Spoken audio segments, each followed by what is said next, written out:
All right, so let's start with our big story, which in fact is coming from Britain, where the British Parliamentary Committee has now published the Partygate evidence submitted by the former Prime Minister Boris Johnson. In the 52-page defence dossier that's now been released, Boris Johnson has said that he takes full responsibility for everything that took place under his watch. The main highlight of this document is Boris Johnson accepting that he may have misled the Parliament. But he also went on to state that he had absolutely no intention of doing so. He also says that the statements to the parliamentarians were made in good faith by him without any intention of trying to misrepresent facts. Boris Johnson has also accused the committee report and has said that it is partisan. He said that he does not accept the committee did all that it could to ensure fairness in the conclusions that it has reached. The committee, meanwhile, has claimed that Boris Johnson's evidence did not bring anything new to the table. The Privileges Committee has even said that Boris Johnson's final written evidence did not arrive until early this morning because the original contained a number of errors and typos that had been put out by the former Prime Minister. The Privileges Committee was commissioned on the 22nd of April in 2022, and it is examining whether Boris Johnson had misled the members of Parliament about what he knew about the Bring Your Own Booze parties that were held at his 10 Downing Street office, which is the official office and residence of the Prime Minister of Britain. These booze parties were held at the height of the lockdown. On several occasions, the then Prime Minister, Boris Johnson, was seen taking part in these parties, and he had also said that the COVID-19 rules that were made by his government were not being flouted by the members of the government. But in reality, the members of the government, including Boris Johnson, some members of the cabinet and members of 10 Downing Street, that includes top bureaucrats, were bringing booze and were having these jolly parties inside the British Prime Minister's office back then. He's also added that he believed at the time, when he had in fact deposed in front of the parliamentarians, he believed that whatever he was saying was true at that point of time. Now, Boris Johnson is expected to appear before the committee tomorrow, where he is likely to face a few hours of grilling.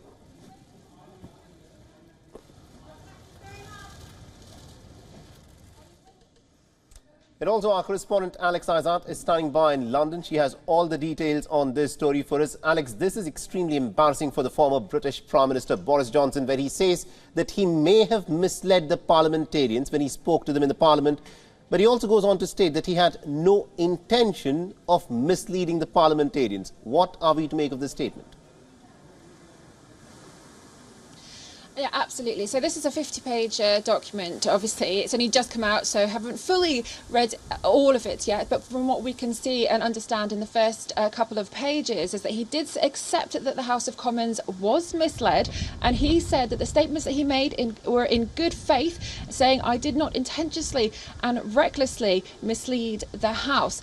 Now, of course, we will hear further evidence tomorrow when he does come across the Privileges Committee at around 2 p.m. local time for probably about 4 hours.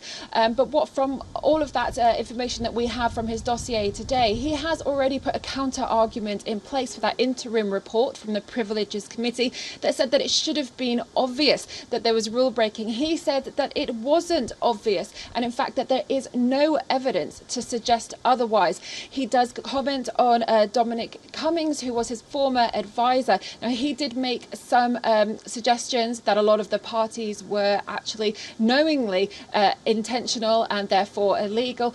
But Boris Johnson said that Dominic Cummings has no evidence to bring forward. And in fact, all of the statements that are given across to the committee don't come with any particular evidence. He also mentions that a number of the gatherings when he says that he was working day and night, that they brought along the House of Commons photographer. Therefore, if he did think it was obvious that he was misleading, and intentionally misleading not just the Parliament but also the people, then why on earth would he bring a photographer around?